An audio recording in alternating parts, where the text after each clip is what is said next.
Okay, I think this is going to be better. This is my third attempt at doing this blog.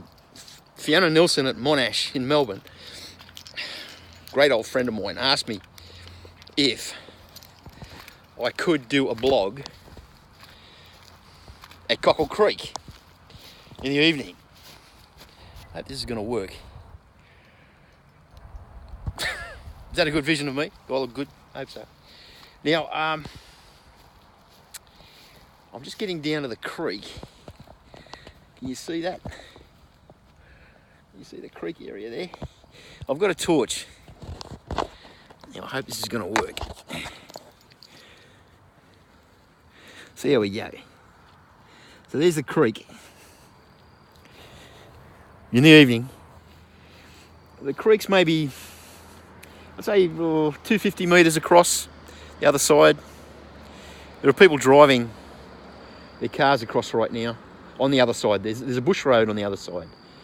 There's some farms there. It's reasonably wild country.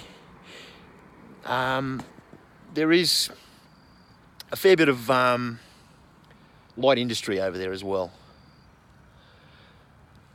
The creek, you can probably see some of the, I hope so. You can see some of the trees in the dark. I'm actually at the sulphide, down the back of the sulphide club. You should be able to see up there. I just wonder if anyone's thinking what's going on down at the creek.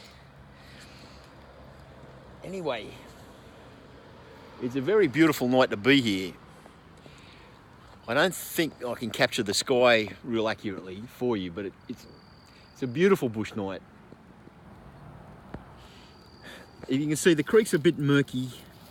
You wouldn't want to swim in it. It captured a lot of industrial effluent years ago. People fish here now though. The creek's sort of cleaning up. I mean, I wouldn't eat if it's caught out here, to tell you the honest truth. I think that would be a bit of a mistake to do that.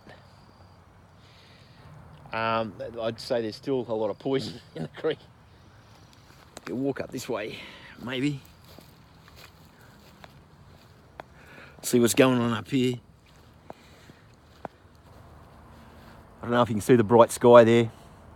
There are lots of signs telling people to be careful of electrical cables, and it's a wild creek. I mean, it's been touched. Well, it's not wild in untouched terms, it's wild in touched terms. It's had a lot of human interference. There's no doubt about that. But I love it. I used to play guitar down here. I used to come down here to play guitar with a friend when I was in my late teens. He was a much better player than me, but he also knew a lot of songs. So he'd say, okay, let's play this today, or let's play something else today. And I just love the way he made music, and he inspired me a lot, not just to play guitar, but to make music from an early age. He awakened me, I think, to my love of music over the love of the guitar. So it's got a special place in my memory. Now, I have played guitar down here a few times in the last few years by myself. Steve, my old friend, he's a bit distant from me these days. All roads here, if you go over the other side of the creek, all roads lead to Cessnock, my old home, where I was born, the hillbilly country. There's another reason why I love it here, because it's a connection between Cessnock, my place of birth, and Newcastle, where I grew up. The creek's very long. I don't know if that, you saw that tree before, but the creek extends a long way up. I'm the only creek monster around here, so there's nothing much to worry about. Some maniac driving a car over there. There was some fish jumping earlier.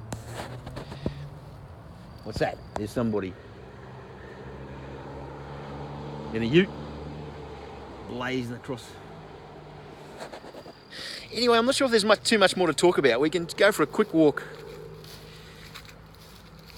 a bit further down.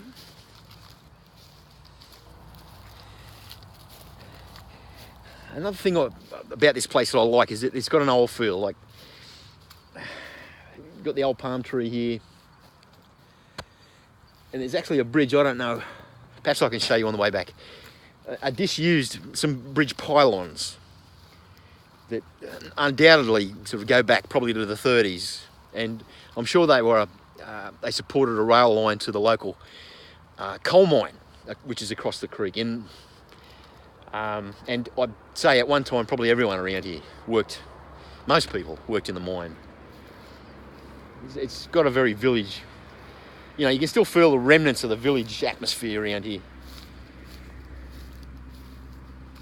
Ooh, look at that. There's a bit of clarity in the water.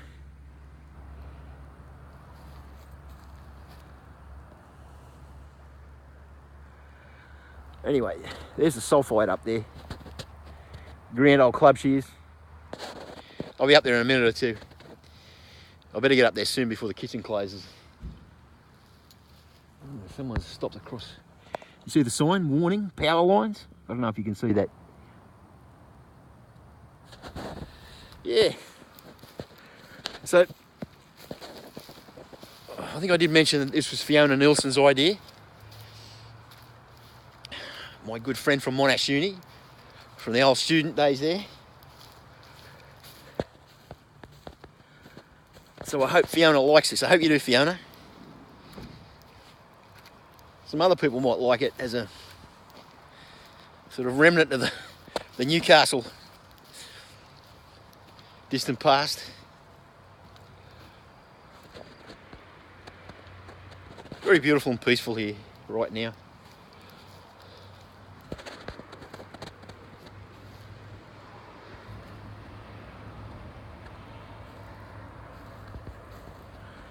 Maybe I can show you those pylons from that ancient bridge in the darkness, if I can get a light on them. If not, I'll have to say good Nacht. Here we go.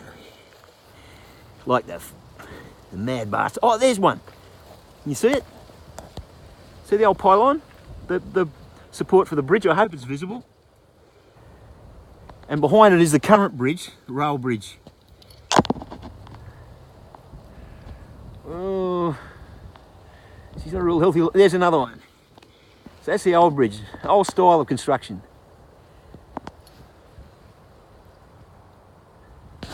Anyway, on that note, I think I'll go for dinner.